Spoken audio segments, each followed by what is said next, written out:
तर त्यामुळे ह्या अशा दुर्गम ठिकाणी जर जायचं असेल तर आपल्याकडे सुरक्षा स्वतःची हां. बाळगणं खूप महत्त्वाचं आहे.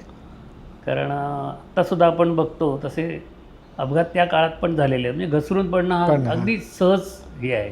कारण सह्याद्री हा जो आहे की तो उन्हाळ्यात विशेषतः दगडमाती लूज होते आणि पाय घसरू शकतात आणि कड्यातनं काही काही वाटा आहेत. हां.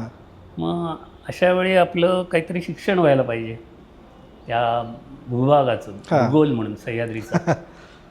कारण असं म्हणतातच की सह्याद्रीला इतिहास आहे तसं भूगोल पण आहे. बघा हां. म्हणजे मराठ्यांच्या इतिहासाला दुर्गम ठिकाण आहे तर तिथे सुरक्षितपणे कसं वावरायचं. कारण त्यावेळी घरी किंवा कोणाशी संपर्क साधण्याची संपर्क व्यवस्था अजिबातच नव्हती.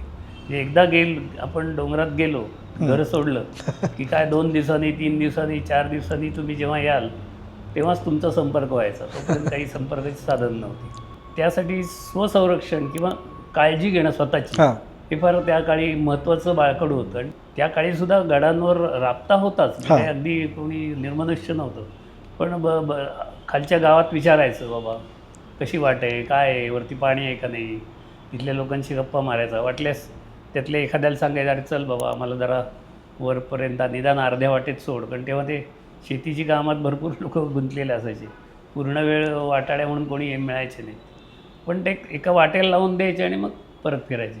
तर ही पण एक स्वतःची काळजी घेण्यासाठी एक फार महत्त्वाचा पैलू आहे की तुम्ही पायथ्याच्या गावकऱ्यांशी गप्पा मारायला पाहिजेत. हां. कारण शेवटी ते डोंगर किंवा किल्ला हा त्यांचा आहे. बरोबर. आपण इथून उठून तिथे जातो. तर त्यांच्या प्रदेशात जेव्हा आपण प्रवेश करतो तेव्हा अशी अनुमती नाही. त्यांना काही तसं त्यात हे नाही की रखवालदार असे काही ते नाही कुठले.